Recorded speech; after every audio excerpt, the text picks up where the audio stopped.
ভিডিওটা শুরুর আগেই সর্বপ্রথম বলতে চাই শুভ জন্মদিন মেগাস্টার শাকিব খান, দুই বাংলার কিং খান শাকিব খান, বাংলার কিং খান শাকিব খান।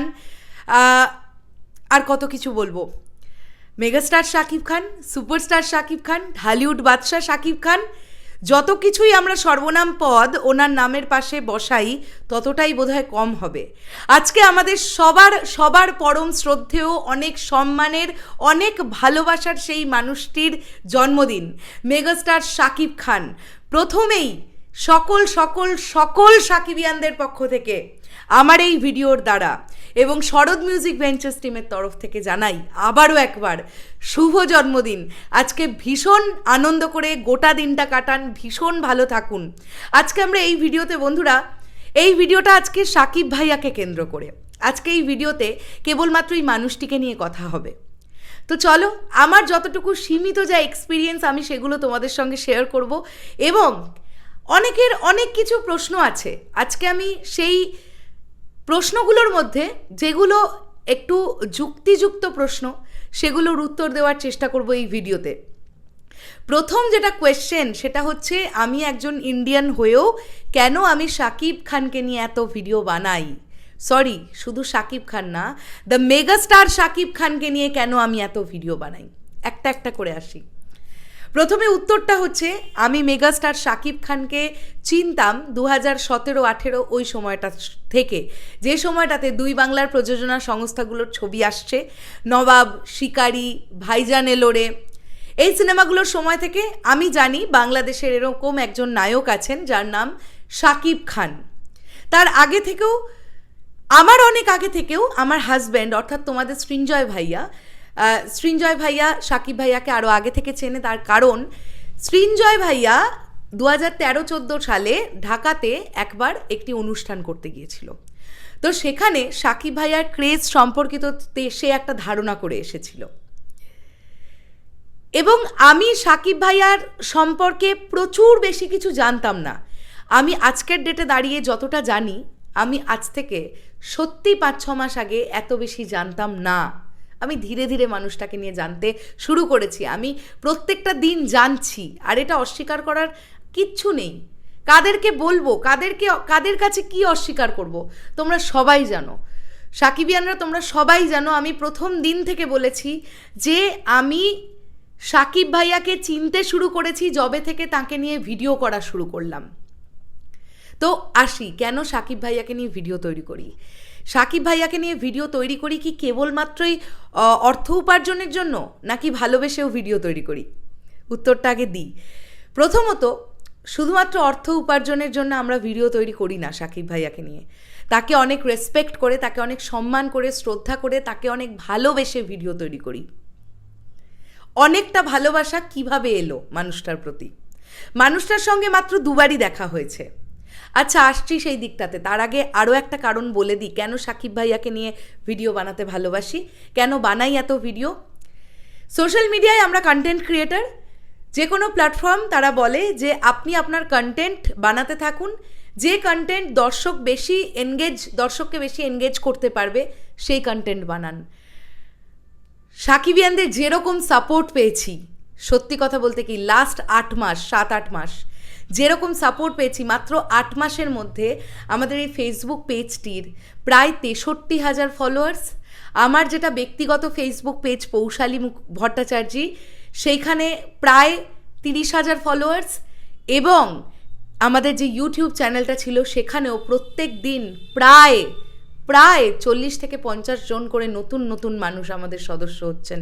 তো এই কথাটা এই কারণেই বললাম, সাপোর্টটা কেন বলছি, এই মানুষগুলো আমাদের বিশ্বাস করে আমাদের ভিডিও দেখেন, আর তাদের অপরিসীম সাপোর্ট, সাকিবিয়ানদের অপরিসীম সাপোর্ট, যেটা সত্যি কোনো দিন অস্বীকার করতে পারবো না। এতদিন শাকিব ভাইয়াকে নিয়ে ভিডিও তৈরি করার আগে পর্যন্ত জানতাম যে বাংলাদেশে একজন সুপারস্টার আছেন যার নাম শাকিব খান, আর যার ফ্যান বেস এতটা লয়াল যে তারা চাইলে সব কিছু করতে পারে।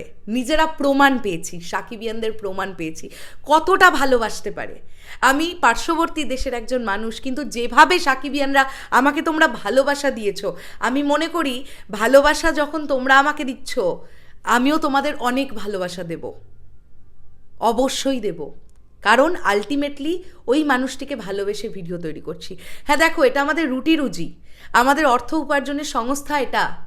আমরা ফেসবুক ইউটিউব করেই অর্থ উপার্জন করি, তাই দিনের শেষে একটা কিছু রেমেডি আমরা পাই, একটা কিছু রেভিনিউ আমরা পাই, সেটা আমরা পাই। কিন্তু অন্য কাউকে ছেড়ে সাকিব ভাইয়াকে নিয়ে এতটা ভিডিও করার কারণ এটা যে এই অপরিসীম সাপোর্টটা। মানুষটার সঙ্গে যেদিন প্রথম দেখা করলাম, বেনারসে যেদিন দেখা হলো মানুষটির সঙ্গে, আমি অলরেডি এক্সপিরিয়েন্স শেয়ার করেছি, ডাবল করে বলবার কিছু নেই। তোমরা নিশ্চয়ই যারা সেই সময় আমার ফলোয়ার্স বন্ধুরা ছিলে, তোমরা নিশ্চয়ই সেই সময় আমার এক্সপিরিয়েন্সের ভিডিওটা দেখেছো। আমি শুধু একটাই কথা বলতে চাই, সুপারস্টার, মেগাস্টার এগুলো তো অনেক পরের বিষয়, আগে একজন মানুষ। আর মান এবং হুঁশ এই দুটো যার মধ্যে আছেন তিনিই হচ্ছেন মানুষ।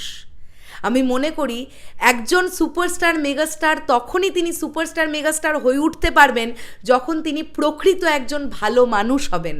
আর আমি সাকিব ভাইয়াকে দেখেছি এত ভালো একজন মানুষ, আমি বলে বোঝাতে পারবো না কতটা ভালো ব্যবহার ওনার।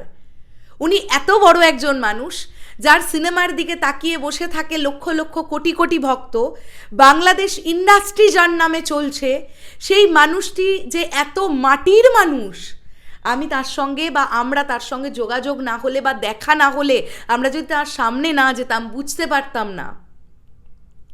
এর থেকে বেশি কিছু বলবো না। আরেকবার সাকিব ভাইয়ার সঙ্গে আমার জাস্ট আই কন্ট্যাক্ট হয়েছিল কয়েক সেকেন্ডের জন্যে, সেটা হচ্ছে আসামের অনুষ্ঠানে। সেইবারে আমি সাকিব ভাইয়ার সঙ্গে দেখা করতে পারিনি, এত ভিড় ছিল, এত ভিড় ছিল। আমি চাইলে হয়তো করতে পারতাম, কিন্তু আমি চাইনি সেই সময়টাতে মানুষটাকে ব্যতিব্যস্ত করতে। আমি ইচ্ছে করেই যাইনি গ্রিন রুম পর্যন্ত, গেলে হয়তো দেখা হয়ে যেত। আমি বিশ্বাস রেখেছি আমি যদি মানুষটিকে ভালোবেসে শ্রদ্ধা করে সত্যিকারের মন থেকে ভিডিও বানিয়ে থাকি, আমার সঙ্গে ওই মানুষটির আবার দেখা হবে, আবার একবার দেখা হবে।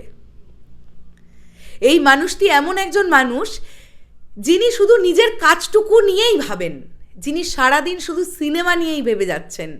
এই মানুষটাকে নিয়ে তো ইন্ডাস্ট্রিতে কম কিছু রটেনি, কম কিছু খারাপ জিনিস আজও রটে না। তার ব্যক্তিগত কুৎসা সম্পর্কিত, মানে তার ব্যক্তিগত লাইফ, আমি কুৎসা কেন বলবো, তার ব্যক্তিগত জীবন, সেটাকে পর্যন্ত সোশ্যাল মিডিয়ায় কিছু কিছু কন্টেন্ট ক্রিয়েটর, কিছু কিছু গণমাধ্যমকারী বন্ধুরা তারা তিক্ত করে ফেলেছে লেবু কচলাতে কচলাতে। কিন্তু দেখো সেই মানুষটির কত ধৈর্য, এত কিছু শোনার পরেও তিনি তার কাজে ফোকাস করে আছেন।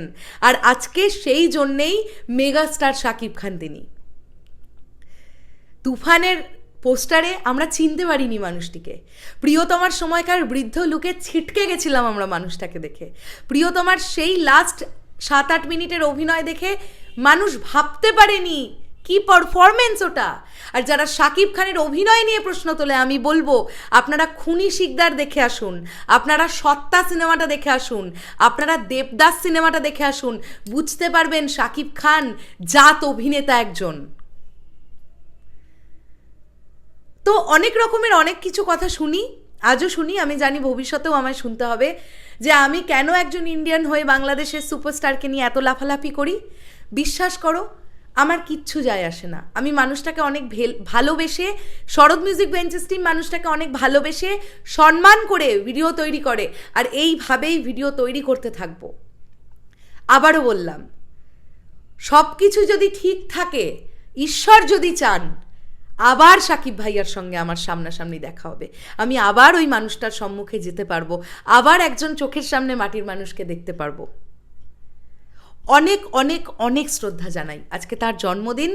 আর 28শে মার্চ দিনটা প্রত্যেকজন সাকিবিয়ানদের কাছে বিরাট স্পেশাল। এবং আজকের দিনে দাঁড়িয়ে দরদের আপডেট আসবে, আজকের দিনে দাঁড়িয়ে রাজকুমারের আপডেট আসবে, তুফানের আপডেট অলরেডি গতকাল চলে এসেছে। তো এই সকল আপডেট নিয়ে আজকে সারাটা দিন হই হই রই রই করতে করতে আমরা সাকিবিয়ানরা যারা আছি, আমরা সাকিব ভাইয়াকে ভালোবাসি, আমরা তাকে নিয়ে আজকে সারাটা দিন কাটিয়ে দেবো।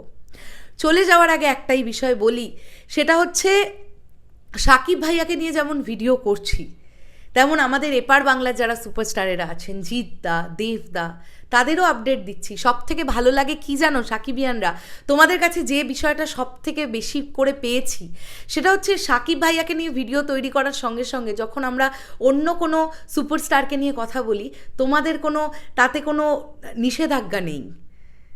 কারোর আছে, সকলের নেই। এটা ভালো লাগে। তো আমি জিদ্দা দেবদাকে নিয়েও ভিডিও বানাবো, আমি সাকিব ভাইয়াকে নিয়েও ভিডিও বানাবো, আমি শাহরুখ খান, সলমান খান, আমির খান, বলিউড, টলিউড, ঢালিউড সকলকে নিয়ে ভিডিও বানাবো। হ্যাঁ, ঢালিউড সম্পর্কিত সাকিব ভাইয়াকে নিয়ে ম্যাক্সিমাম ভিডিও বানাবো। আর এই ভালোবাসাটা তোমরা দিতে থেকো, চেষ্টা করব সারা জীবন এই ভালোবাসাটাকে বজায় রাখার। এবং আমরা এভাবেই সাকিবিয়ান যারা আছি, আমরা সাকিব ভাইয়ার পাশে থাকবো। কোনো বিপদের আঁচ পেলে আমরা সেই বিপদকে রুখে দাঁড়াবো, যাতে তার কাছ পর্যন্ত আঁচ না এসে পৌঁছয়। এই মানুষটা বাংলাদেশ চলচ্চিত্রের জন্য যে কতটা ভাবছেন সেটা আজকে অনেক সুশীল সমাজের লোকজন বুঝেও তারা আজকে নিন্দা করে অন ক্যামেরা এসে। আমি মনে করি আর শুধু ভাবি যে সত্যিই তারা কি জেনে বুঝে বলছেন কথাগুলো। আর যারা প্রকৃত সাকিবিয়ান তারা সাকিব ভাইয়ার ব্যক্তিগত জীবন নিয়ে কোনো দিন কোনো কথা বলবে এটা আমার বিশ্বাস হয় না। ব্যক্তিগত জীবন তার একটা আলাদা দিক। আমরা তার সিনেমা নিয়ে কথা বলবো, আমরা তার চলচ্চিত্র জগৎ নিয়ে কথা বলবো। আজকে যে কারণের জন্যে ঢালিউড বাদশাহ হয়েছেন তিনি, আজকে আমরা সেই বিষয় নিয়ে কথা বলবো। কেন আমরা তার ব্যক্তিগত জীবন তুলতে যাব সোশ্যাল মিডিয়ায় এসে? তাহলে কি ভালোবাসলাম আমরা তাকে? তাহলে তো আমরা ভিউজের চক্করের জন্য এইসব করি। শরৎ মিউজিক ভেঞ্চার্স টিম কোনো দিন সাকিব ভাইয়ার ব্যক্তিগত ইস্যু নিয়ে ভিডিও বানাবে না, কোনো দিন বানাবে না। অনেক অনেক শুভকামনা সাকিব ভাইয়া আপনার জন্যে। আমাদের প্রণাম নেবেন, অনেক আশীর্বাদ করবেন যেন আমরা সবাই এইভাবে এগিয়ে চলতে পারি। আপনি এক একটা করে ধামাকা নিয়ে আসুন, রাজকুমার ধামাকা, দরদ ধামাকা, তুফান ধামাকা, আমরা সব ধামাকার জন্য প্রস্তুত। শুধু চলে যাওয়ার আগে একটাই কথা বলি, রাজকুমার আমি দেখতে পারবো না যতদিন না ইন্ডিয়ায় রিলিজ দেওয়া হবে। আমার পাসপোর্ট হয়নি, আমার পাসপোর্ট একটি জরুরি ডকুমেন্টের জন্য আটকে গেছে। আজকে এই ভিডিওটার মারফত আমি সবাইকেই জানিয়ে রাখলাম এটা। আমি রাজকুমার দেখব কবে আমি জানি না, যবে রাজকুমার টিম ইন্ডিয়ায় রিলিজ দেবে আমি তবে দেখব। কিন্তু আমার মনটা প্রচণ্ড বিচলিত, আমি রাজকুমার কি করে দেখতে পাবো, আমি কেমন করে দেখতে পাবো? কেননা সকলে তো দেখে ফেলবে রাজকুমার। আমি সাকিব ভাইয়াকে নিয়ে এত ভিডিও তৈরি করি, রাজকুমার নিয়ে এত খবর করতে পারবো। আগের বছর প্রিয়তমার সময়টাতেও প্রিয়তমা নিয়ে আমি অনেক খবর করেছি, কিন্তু প্রিয়তমা তো দেখতে পাইনি। এবারেও রাজকুমার আমি দেখতে পাবো না। পাসপোর্ট ভিসা হলে কথা দিলাম সাকিবিয়ানদের, আমার পাসপোর্টটা হয়ে যাক। সাকিব ভাইয়ার যে ছবিগুলো ইন্ডিয়ায় রিলিজ দেবে না দিনের দিন, বাংলাদেশ গিয়ে প্রত্যেক কটা ছবি দেখবো। আমাকে একটু সময় দাও, আমার তো হাতে নেই এটা। আমার ডকুমেন্টসে ভুল, সেটা তো আমার হাতে নেই, বলো, এটা তো সরকারি ব্যাপার। আমি সবটা খুব তাড়াতাড়ি করে ফেলতে পারবো। তোমরা রাজকুমার দেখো, আর আমাকে জানিও তোমাদের রাজকুমার কেমন লাগলো। আমি খুব খুব খুব এক্সাইটেড ছবিটাকে নিয়ে, প্রত্যেকটা ছবি নিয়ে। আমি দরদ এবং তুফান তো দেখতে পাবো, কিন্তু আমি রাজকুমার তো দেখতে পাবো না। দেখা যাক কি হয়। ঠিক আছে, চলো শেষ করলাম ভিডিওটা। সাকিব ভাইয়া আপনি অনেক ভালো থাকবেন, কোটি কোটি ভক্তের ভালোবাসা আপনার সঙ্গে আছে, কোনো কিচ্ছু আপনাকে টলাতে পারবে না। আমি জানি, আমরা সবাই জানি আপনি অনেক স্টেডি, আপনি আপনার কাজেই শুধু ফোকাস করেন, আর এই জন্যেই আপনি মেগাস্টার সাকিব খান। টাটা সকলকে বললাম।